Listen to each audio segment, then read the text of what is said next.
Assalamualaikum warahmatullahi wabarakatuh. Berjumpa kembali di channel Adiko Ramos. Pada kesempatan kali ini kita akan mengulik tentang pidato dari Bapak Iwan Syahril terkait dengan formasi P3K tahun 2022, khususnya untuk sahabat-sahabat prioritas 1, yaitu peserta di tahap 1 maupun tahap 2 yang sudah lulus passing grade. Hal ini menjadi fakta yang menarik bahwasanya untuk sahabat-sahabat yang sudah masuk prioritas 1 belum tentu langsung pemberkasan. Apa yang membuat hal itu terjadi dan bagaimana solusinya? Di sini silakan klik videonya secara lengkap. Pemaparan dari Bapak Iwan Syahril berikut ini. Saat ini total formasi yang sudah diajukan oleh pemerintah daerah, termasuk di sini guru agama, itu sebesar 343.631. Baru 34. Dan di sini saya juga ingin menyampaikan bahwa total kebutuhan formasi kita untuk tahun 2022 ini menggabungkan dengan 2021 itu sebesar 970.410 formasi termasuk dengan guru agama. Artinya formasi yang baru diajukan sejauh ini hanya sekitar 35% Ibu Bapak dari total kebutuhan formasi. Dan nanti mungkin dari Kementerian Keuangan juga bisa menjelaskan bahwa formasi tersebut sudah ada anggaran yang ditransfer untuk penggajian asumsi mereka sudah lulus di tahun ini mulai dari bulan Oktober dan seterusnya. Sehingga sebenarnya kunci dari penyelesaian ASN P3K guru ini yang utama tentunya adalah adanya formasi yang diajukan oleh pemerintahnya. Menyimak dari pidato dari Bapak Iwan Syahril, tentunya yang menjadi kunci adalah formasi usulan dari Pemda masing-masing. Hal itu juga menjadi amanat dari Permenpan RB nomor 20 tahun 2022, khususnya untuk pembagian prioritas 1 dari 4 unsur di pasal 5 Permenpan RB. Namun hal itu perlu diketahui untuk sahabat-sahabat yang ingin lulus di P3K tahun 2022, terutama untuk passing grade ataupun dari prioritas 1. Berikut ini pemaparannya. Daftar untuk Pemda dengan lowongan formasi P3K 2022 dibanding jumlah peserta lulus passing grade. Ini bersumber dari ADP Komisi 10 RI 9 Juni tahun 2022 di berbagai daerah, khususnya di sekitar 34 kota maupun provinsi ya sahabat-sahabat.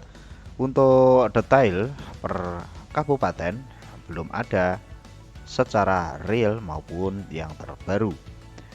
Dari sini ada Provinsi Maluku untuk sisa formasi paling banyak yaitu 9 kota maupun kabupaten, disusul untuk Papua Barat, dan dari berbagai wilayah yang lain yaitu Maluku Utara, ada Sulawesi Tengah dan Sulawesi Tenggara. Namun di wilayah Bangka Belitung, daerah istimewa Yogyakarta, DKI dan Jambi ini kemungkinan untuk sahabat-sahabat formasi prioritas pertama itu akan tetap mendapatkan, walaupun ada miss maupun ada beberapa yang tidak akan tercover. Tentunya untuk prioritas kedua maupun ketiga, bahkan peserta umum di sini tipis sekali untuk peluangnya. Pemaparannya yaitu untuk 303 atau 60% Pemda tidak memiliki formasi yang cukup menampung guru lulus passing grade, meskipun sisa formasi 2021 ditambah dengan usul formasi tahun 2022 seandainya Pemda sudah penuh atau sudah mengusulkan keseluruhan.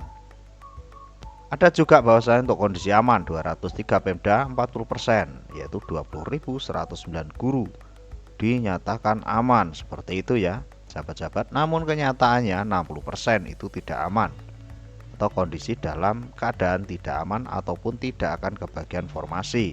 Terutama untuk Provinsi Jambi di sini merah semua dari 12 kota maupun kabupaten. Untuk Bangka Belitung ada satu yang dipastikan tidak ada formasi ataupun tidak aman ya sahabat-sahabat, karena peluangnya sisa formasi jauh lebih kecil daripada yang sudah lulus passing grade. Terutama untuk prioritas 1 saja belum terpenuhi, apalagi prioritas 2 maupun prioritas 3. Hal inilah yang menjadi permasalahan maupun yang menjadi pemikiran kita. Jangan seandainya hanya kabar gembira dari 40%, namun daerah kalian tidak termasuk. Walaupun nanti daerahmu termasuk, bahwasanya nanti untuk verifikasi data dan sebagainya terkait dengan passing grade juga masih jenjang maupun langkahnya masih terus panjang sekali. Jadi jangan berpangku tangan sahabat-sahabat. Bagaimana solusinya agar nanti bisa dipastikan mendapatkan formasi? Tentunya di Koramos akan membagikan sesuatu yang sangat penting untuk sahabat-sahabat, khususnya untuk prioritas 1. Solusi agar kamu dapat formasi: lakukan hal penting berikut ini. Yang pertama adalah koordinasi dengan Pemda melalui perwakilan honorer setempat. Jadi koordinasilah dengan Pemda kalian masing-masing agar diusulkan formasi untuk kalian yang sudah passing grade ataupun masuk di prioritas pertama. Yang kedua adalah jaga formasi di sekolahmu sendiri. Jadi silakan mengambil formasi di sekolahmu sendiri jika sahabat-sahabat masih ada peluang maupun masih ada formasi di sekolah masing-masing. Yang ketiga, yang lebih penting lagi yaitu mulai seleksi formasi kosong di sekitarmu jika untuk formasi di sekolahmu tidak ada ya sahabat-sahabat, dengan data formasi sisa P3K tahap 2 yaitu pengumuman kelulusan P3K tahap kedua. Di sana masih ada beberapa formasi, saya yakin pasti ada yang kosong. Nah, itu yang harus kalian perhatikan. Yang keempat, cari peluang terbaik walaupun agak jauh dari domisili. Jadi jenengan nanti bisa memilih formasi selain sekolah induknya dengan peluang terbaik, yaitu dengan cari peluang terbaik walaupun agak jauh dari domisili. Kita misalkan maksimal 30 menit dari perjalanan dari domisili atau dari rumah kita sahabat-sahabat. Jadi silakan lebih selektif dalam memilih peluang maupun memilih seleksi maupun formasi. Di posisi kelima yaitu saling koordinasi jujur dengan sesama honorer PG 1 kabupaten atau 1 kota. Jadi silakan membuat forum sendiri WhatsApp maupun dari Telegram ya sahabat-sahabat, untuk menentukan di mana kita nanti bisa melamar, di mana jenengan bisa melamar dan sebagainya, tentunya dengan kejujuran masing-masing. Karena di sini kita tidak bersaing, namun kita saling berbagi bisa masuk di P3K Guru tahun 2022. Yang keenam adalah melakukan pemetaan sendiri. Selain kita berkoordinasi jujur dengan sahabat-sahabat honorer satu kabupaten maupun kota, kita juga wajib melakukan pemetaan sendiri, pembagian sepakatan dengan teman sejawat. Di sini nanti setelah kita melakukan pemetaan sendiri, kita memilih, kita nanti juga berkoordinasi dengan teman-teman satu kabupaten. Yang ketujuh, ingat keegoisanmu akan memakanmu sahabat-sahabat. Jadi letakkanlah egoismu, letakkanlah kepentingan pribadimu.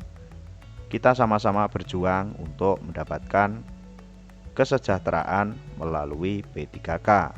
Tentunya program dari pemerintah khususnya dari Kemendikbudristek, Menteri Keuangan maupun jajarannya harus kita dukung, harus kita sengkuyung. Selain itu juga Pemda juga jangan menyalahkan Pemda jika tidak mengusulkan terlalu banyak formasi. Kita juga perlu memberikan toleran juga untuk Pemda agar Pemda sendiri bisa memberikan peluang terbaik untuk kita.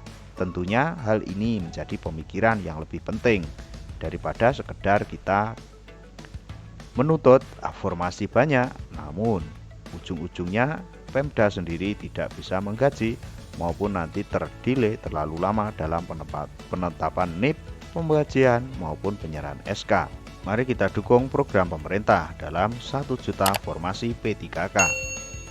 Saling berbagi, saling jujur, saling mendapatkan kesejahteraan. Menjadi P3K adalah suatu hal yang sangat menggembirakan. Mudah-mudahan sahabat-sahabat yang menonton video ini, saya doakan semoga bisa terjaring, masuk maupun segera menjadi ASN P3K. Tetap stay tune terus di Adiko Ramos. Ada kurang biasa maaf. Wallahul muwaffiq. Wassalamualaikum warahmatullahi wabarakatuh.